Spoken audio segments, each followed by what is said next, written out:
They whispered behind my back, thinking I couldn't hear. They rolled their eyes when I asked questions, thinking I couldn't understand. But the worst betrayal came from the one who smiled at me while calling me senile to her friends. She said I was losing it. So I made sure to remember every lie she forgot to cover up.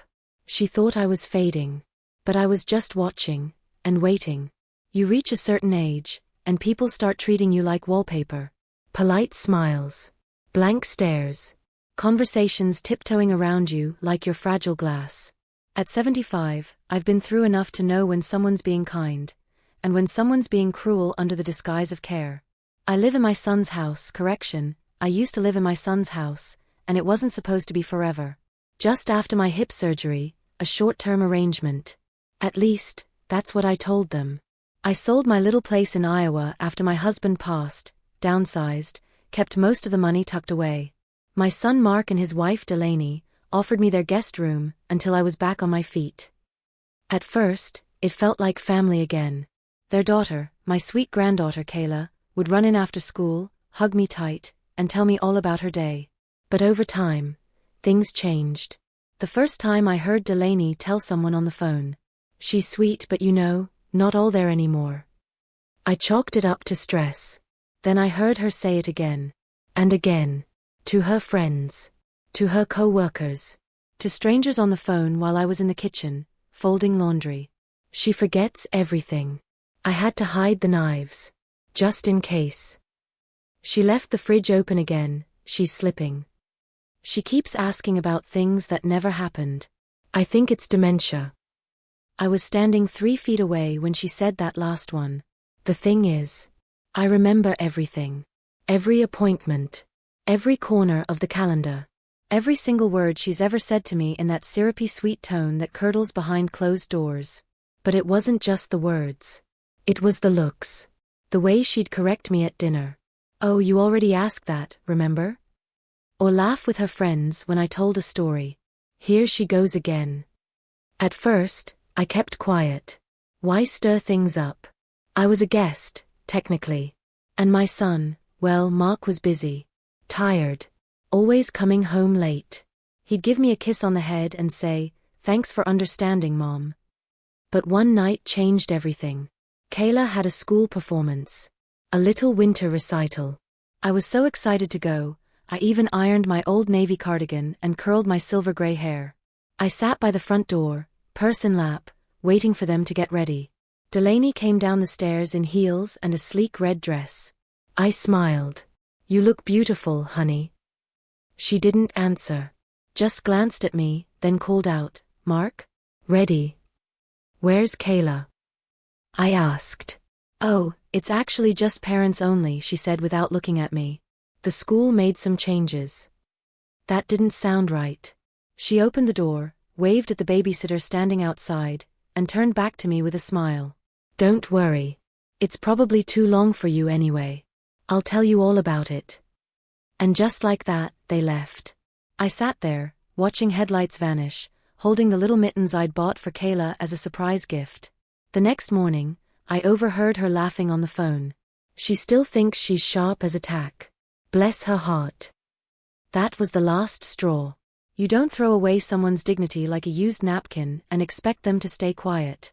You don't lie to your child about their grandmother being too old to function, while deleting your own dirty tracks. Because eventually, the person you call senile might just be the only one paying attention. So I decided to pay attention. Very closely. That same day, Delaney asked if I could help organize her office files while she went out. Her laptop was open. Her emails? Unlocked. Her cloud drive? Accessible. She really did think I was slipping. So I sat down, glasses perched on my nose, and started reading. Not just reading, documenting. I found threads of emails she thought were gone. Deleted messages from her to her friends about how exhausting it was having a burden in the house. A message where she called me a liability. One where she said she hoped Mark would send me to a care facility before spring. And the kicker? Photos. Photos of family events I was intentionally excluded from. Mark's promotion party? I wasn't feeling well, she told everyone. Kayla's birthday brunch? Too much excitement for her, she claimed. There I was in the background of the house, visible through the windows, watering plants or folding laundry, while everyone else laughed outside. I printed screenshots, saved files, created backups, even emailed myself copies from her own account so she wouldn't notice missing activity. And then I waited. They say revenge is a dish best served cold. But sometimes, it's better served with dessert and a guest list. Because if Delaney was going to humiliate me in whispers, I was going to speak the truth, in front of everyone. There's a certain silence that settles over you after betrayal, not the kind that screams or sobs, but the kind that sharpens. That night, after printing every screenshot, every message, every calendar appointment I was accidentally excluded from, I sat in my room and looked at the small stack of papers I'd hidden in a vintage cookie tin. I'd once filled that same tin with snickerdoodles and ribbon candy when Kayla was little. Now it held proof that the people I called family were trying to erase me. But I wasn't going to let them. Delaney had no idea I'd seen everything. That I'd read her texts to her sister, calling me the dead weight of the house. That I'd seen the bank transfer from Mark's account to hers, labeled nursing home consultation. The one she forgot to delete from her downloads folder. I had evidence. I had clarity. Now, I just needed an audience. Christmas was coming up. The perfect time. They were planning a small holiday brunch, Delaney told me, just a few friends and neighbors, really casual. But I'd overheard the guest list, over 20 people, including Mark's boss and Delaney's book club. A show-off gathering. I smiled. Perfect. The week before the brunch, Delaney asked me to help polish silverware. I know it's a bit much, but presentation matters, she said, setting down a gleaming set of forks I hadn't seen since my wedding anniversary. She was wearing a designer sweater and sipping a $9 oat milk latte, the kind I used to buy her as a treat. Now it was routine.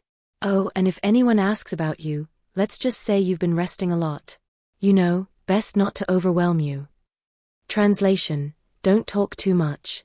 Don't look too sharp. Play the part. I nodded.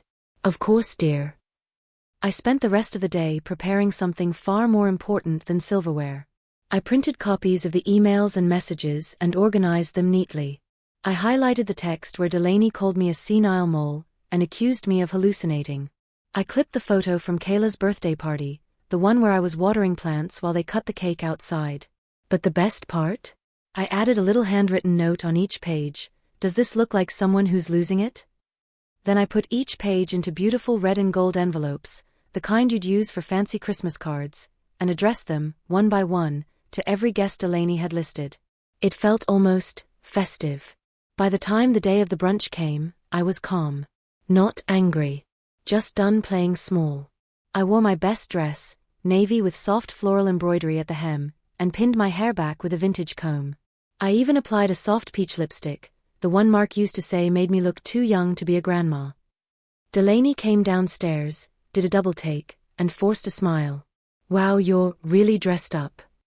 I thought it was a party, I said, slipping on a pair of low heels. She blinked. Well, just remember, we're keeping it easy going. Don't stress yourself. Mark didn't say much. He never did these days. By noon, guests started arriving. Laughter filled the house. Sparkling cider poured into crystal flutes. I carried out plates, smiled, nodded, did what I always did, helped from the edges. Invisible labor. But the real surprise came just before dessert. I stood by the kitchen counter, quietly placing the red and gold envelopes into the gift basket Delaney had prepared for guests to take home. The one labeled Merry Moments and Memories. I added a label on each envelope. A moment you missed. It didn't take long. By the time the pecan tart was being served, one of Delaney's friends, a woman in pearls and too much perfume, opened her envelope and gasped. Oh my God. Another guest followed. Then another.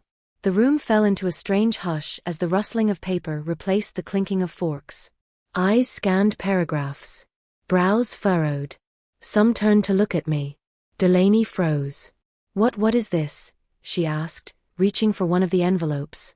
She pulled out the printed email, the one where she wrote, "She keeps talking to herself. It's kind of sad and kind of creepy."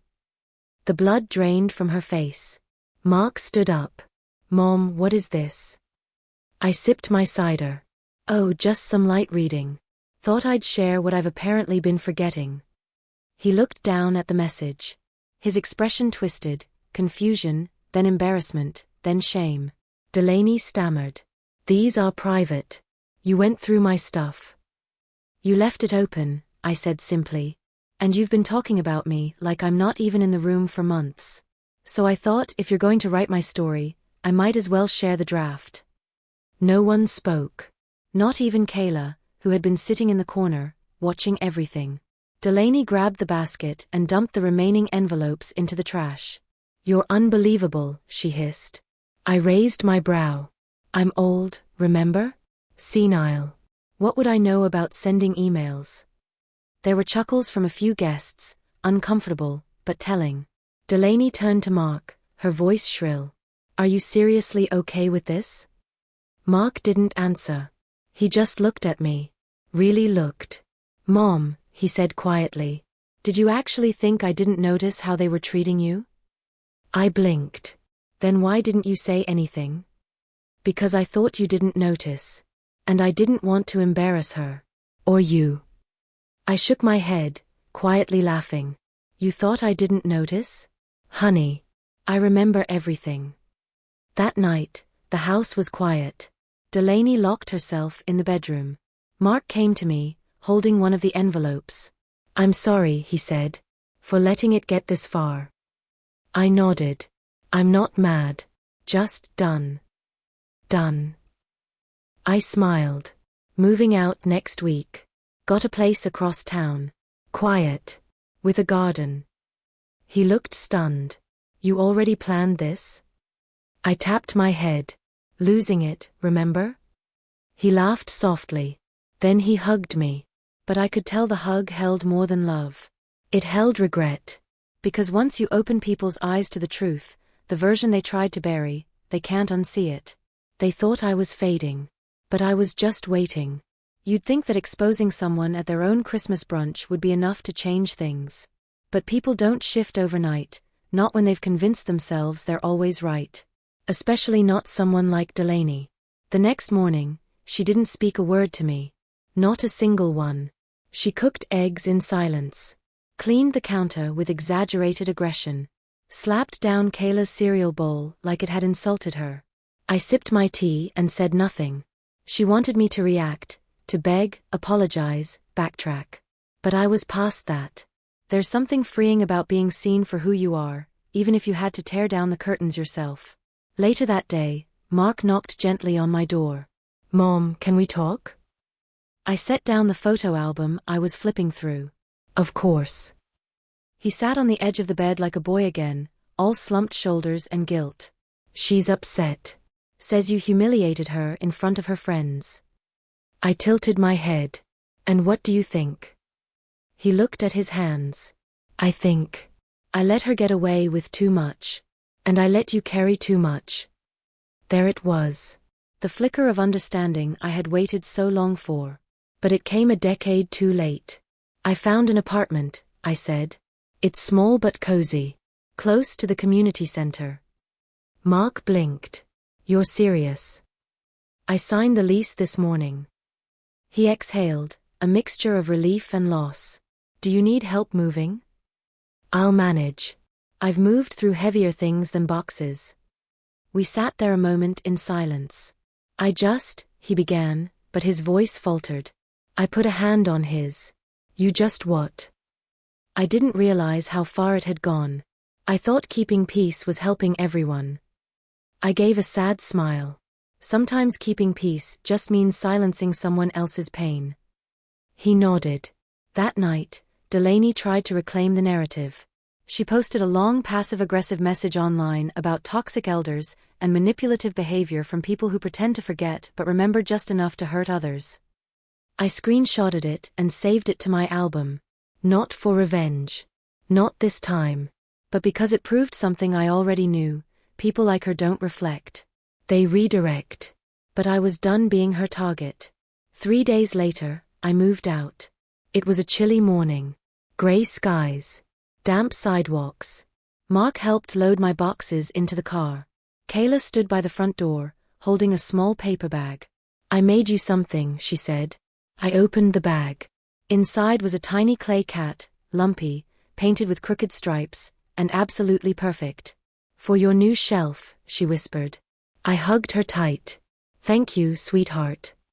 Delaney watched from the window but didn't come out. Maybe she thought ignoring me would erase me again. But this time, I had a lease, a mailbox, and a key that unlocked a door where her name wasn't on the list. The new apartment was quiet. Clean. Just enough space for me and my thoughts. I hung up my favorite quilt and set the cookie tin on a shelf. Not to hide things in, just to remind me that people change, but I don't have to shrink for them. 1 week in, I joined a local memoir writing group at the community center. It was just 10 people, all over 60, sitting in a circle with notebooks and grief. We wrote about loss, about love, about being invisible until we screamed. We laughed, cried, read aloud. And for the first time in months, I felt like I wasn't talking into a void. One afternoon, our group leader, a retired editor named Fran, said, "You ever think of publishing your story?" I blinked. "You mean like, in a book?" She nodded. "Or a blog. A podcast. People need to hear this kind of truth." I thought about that. I had always been quiet, supportive. I cooked, cleaned, held hands, held my tongue. But Delaney's cruelty, her lies, her attempts to rewrite who I was, had awakened something else in me. A voice. A real one. So I started writing. Each morning, I'd sit at my little round table, a cup of chamomile beside me, and pour the truth onto the page.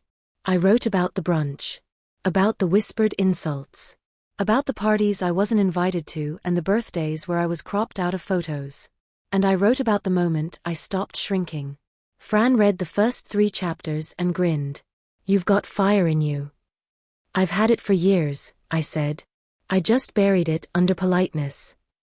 We started uploading chapters to a personal blog, titled Forget Me Not. A nod to what Delaney accused me of, forgetting. Within a month, the blog had over 20,000 readers. Then 50,000. Emails poured in from other women, daughters, mothers, caretakers, who had been gaslit, silenced, excluded, manipulated. I wasn't alone. And neither were they. Somewhere along the way, a journalist from a regional digital magazine reached out. She wanted to feature me. "I read your piece about the Christmas brunch," she said. "It gave me chills." She came to my apartment. We talked for hours. She photographed my cookie tin. The cat sculpture from Kayla. My handwritten notes. The article was titled, "The Grandmother They Tried to Silence, and What She Said Back." It exploded. Delaney couldn't ignore me now.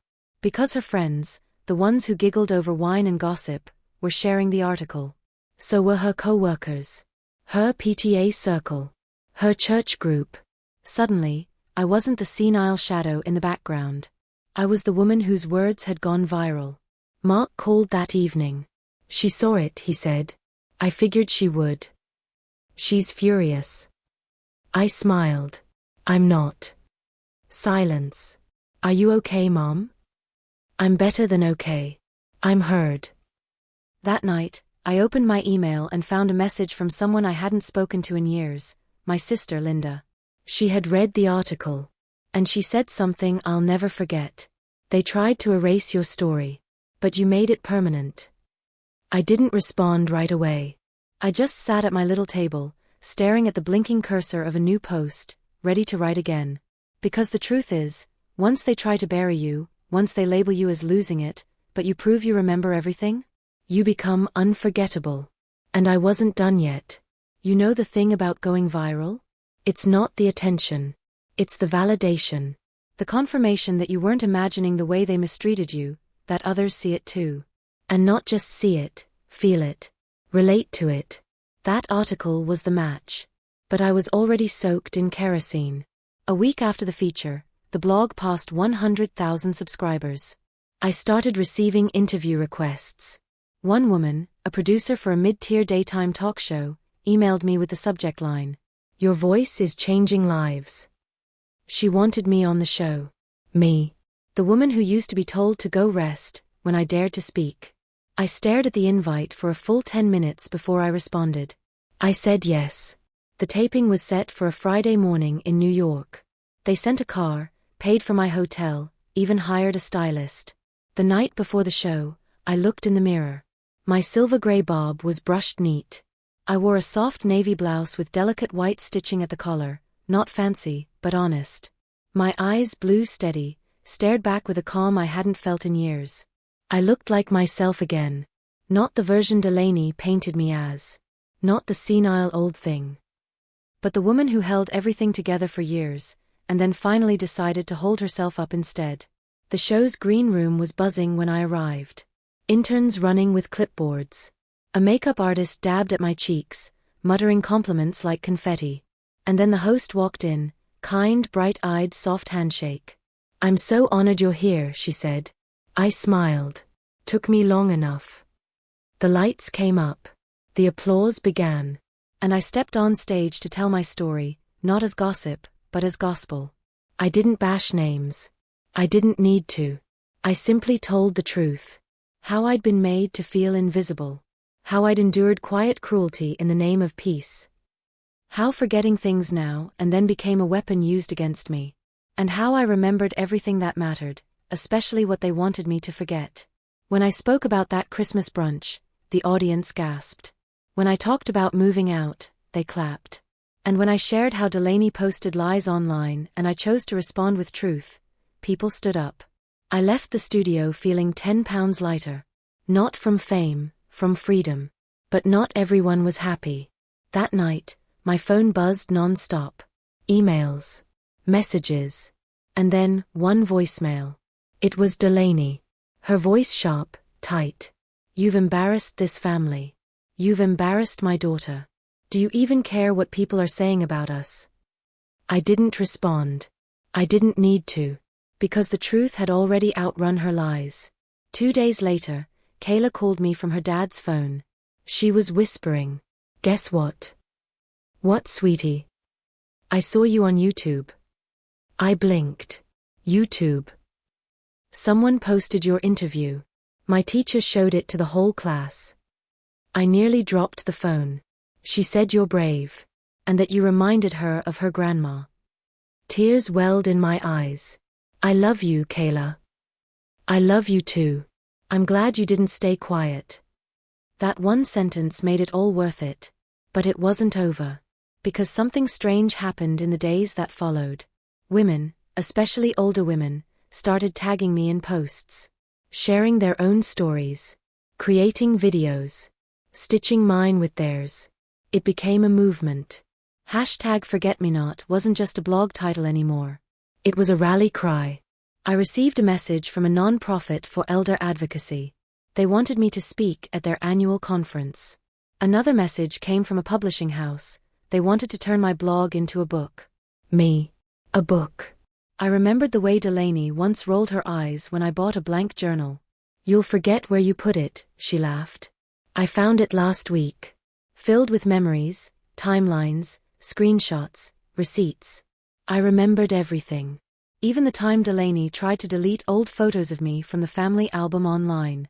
She thought I wouldn't notice. That I was too old to understand cloud storage. But what she didn't know was that every image had been backed up. And I had started to post them, one by one. Photos of me holding Kayla as a baby. Of Mark and I at his graduation. Of holidays I cooked, gifts I wrapped, rooms I decorated by hand while they took credit. I called the series, "What They Forgot to Delete." Each photo came with a short caption, not bitter but firm. Not cruel, but honest. And they went viral. People couldn't believe the effort it took to erase someone who had given so much. Suddenly, Delaney's narrative, that I was just a confused, forgetful old relic, was unraveling like yarn in her hands. Mark called again. "She's mad. I bet. She says you're making her look bad." "I'm not making her look like anything. She did that herself." He paused. "She's scared." That made me pause too. Because bullies never expect their targets to speak back. Especially not the quiet ones. Especially not the ones they thought were fading. But I wasn't fading. I was blooming. One morning, I opened the front door to find a package. Inside was a printed photo book. One of those fancy ones you order online. The cover said, "Before they cropped me out." I flipped through the pages, my photos. My life. My legacy. At the back, in small handwriting, was a note. "They told me you were slipping. But you were remembering everything. Thank you. A granddaughter who sees you." It wasn't signed by Kayla. It was from someone else, someone out there who felt seen because I dared to be loud. That night, I wrote my final blog post. Not because I was done speaking, but because I was finally heard. And I had one more thing to say. There's a difference between being remembered and being respected. I'd always hoped for the first, prayed that someday they'd say, "She was strong, she gave everything, she mattered." But now, I wanted something more. I wanted respect. Not in the whispers of memory, but in the loud, uncomfortable truths spoken while I was still here to hear them. And that's exactly what I got. It began with a message from Kayla's school. Apparently, the administration had seen my interview, the talk show clip that went viral, and invited me to speak at their upcoming Generations Night. A special event where students bring grandparents or older relatives, and everyone shares stories, lessons, and perspectives. I almost said no. Not because I wasn't honored, but because I wasn't sure if I could face Kayla's world without wanting to scream about what her mother had done to mine. But when I asked Kayla if she'd want me to come, her voice lit up. "I already told everyone you were coming," she said, giggling. So I said yes. I wore a soft teal cardigan, beige slacks, and the gold necklace with the heart-shaped locket Mark had given me when he was in middle school. My silver bob was curled at the ends that night, a little extra bounce, a little extra nerve. The school gym was packed. Rows of metal chairs. A table of cookies and juice boxes in the back. Little ones running around. Teenagers whispering and pointing, not rudely, but with recognition. I was the lady from the internet. When it was my turn to speak, I stood in front of the crowd and said, "They said I was losing it. But the truth is, I was losing patience, not memory."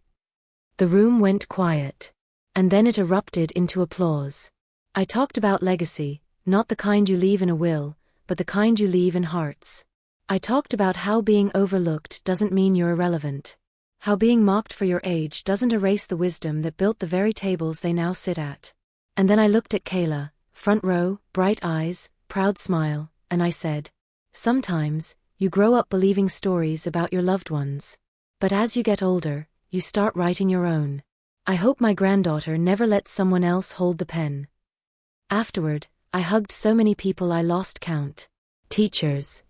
Parents. Even a few students who told me their own families had made them feel small. One boy, maybe 17, said his stepdad called his grandma a burden. He said he was going to visit her this weekend and tell her she wasn't. That's when it hit me. What started as a blog post was now a movement. And I wasn't done yet. The next morning, I uploaded a video. No frills, no music. Just me at my kitchen table, the morning sun pouring in. "I want to talk about gaslighting," I said into the camera. "Not the kind you see in movies. The kind that happens when your family tells you that your memories don't matter. That your instincts are wrong. That you're being too sensitive, too dramatic, too forgetful." I stared right into the lens. "You're not." The comments flooded in. Thousands. Then tens of thousands. But one caught my eye. It was from a woman named Carrie. She wrote, "My daughter-in-law did the same. Made me think I was going crazy. But watching your videos reminded me that I'm still here. I remember. And I'm taking my life back." I sat back, hand on my chest. The quiet rage that used to sit in my stomach had become something else now. Fuel. A week later, a local women's organization reached out. They wanted to host a community forum on elder emotional abuse, and they wanted me to help lead it. It was the first event of its kind in our county. Delaney must have seen the flyers. Because that night, Mark showed up at my doorstep. Unannounced. Tight-lipped. He stood on my porch like he used to when he was grounded in high school. "I need to talk," he said. I let him in. Made him tea. Sat across from him like I used to, only this time, I wasn't holding the hurt quietly in my chest. He was. "I didn't know," he started. "Or maybe I did. Maybe I just didn't want to admit it."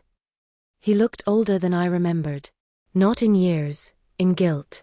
She told me you were confused. That you were misremembering things. She'd show me text messages out of context, emails you forgot to reply to. I believed her.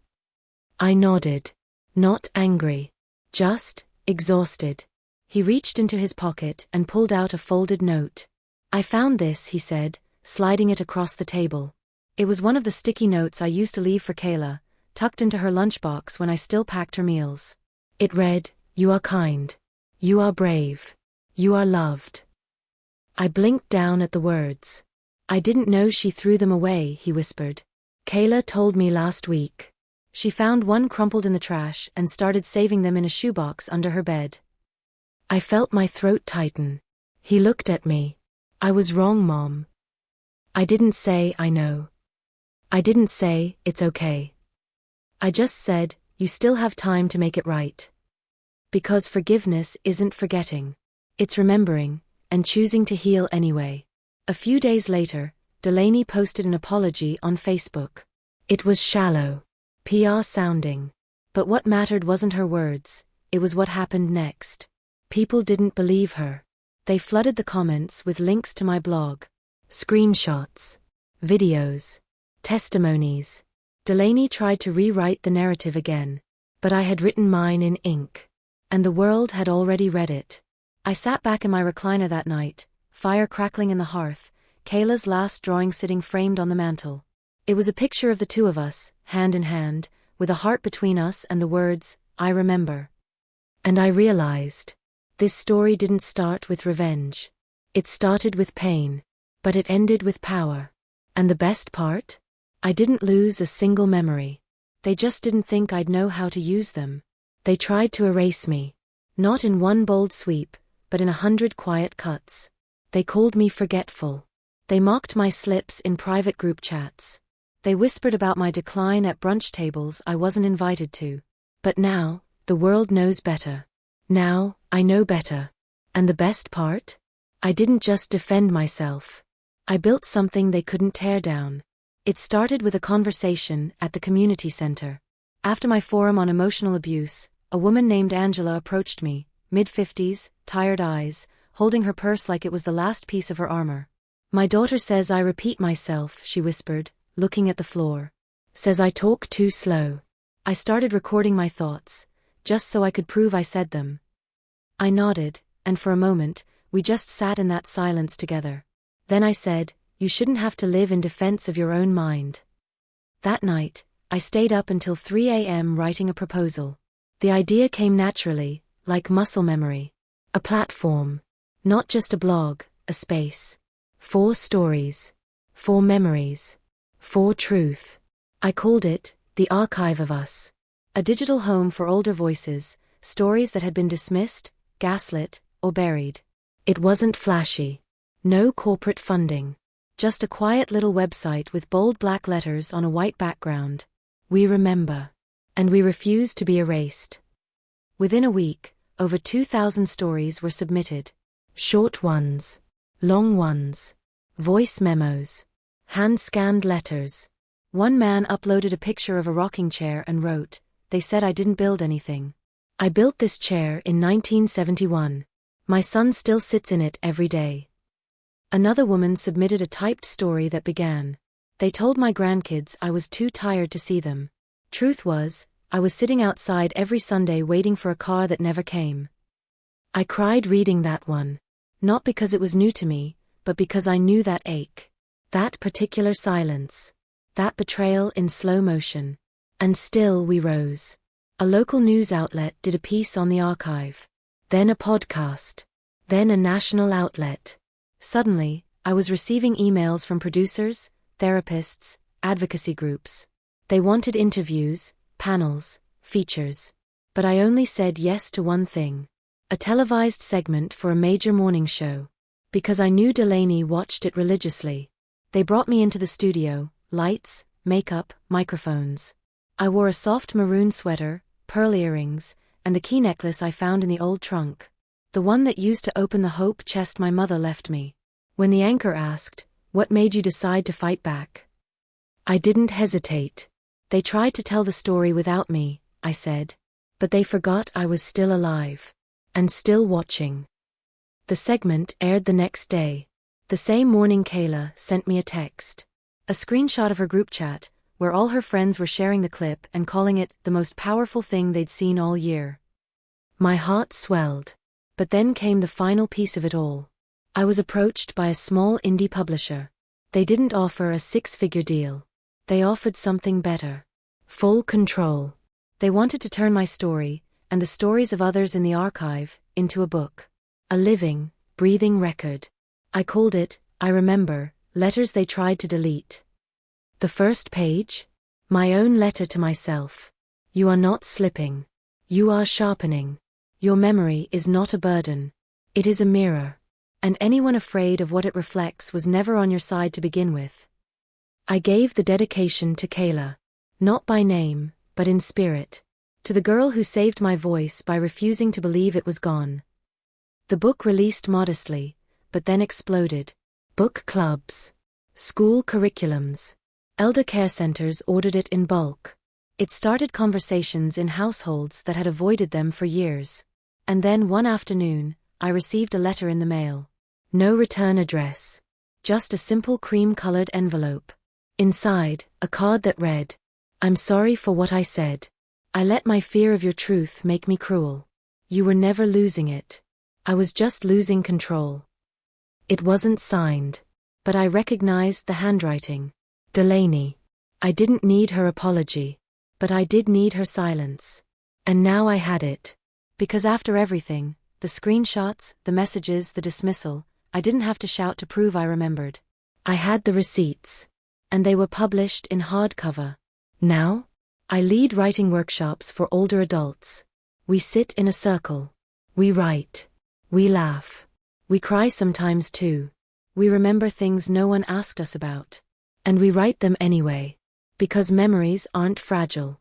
They're powerful.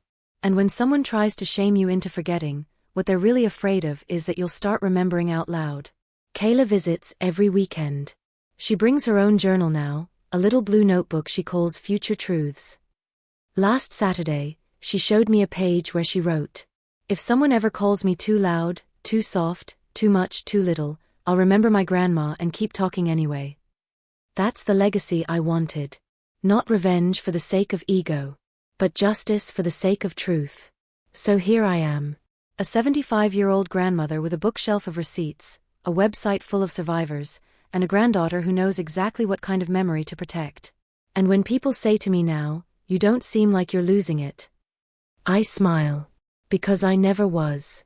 They were just afraid I'd start remembering the parts they forgot to delete. And now? It's all published.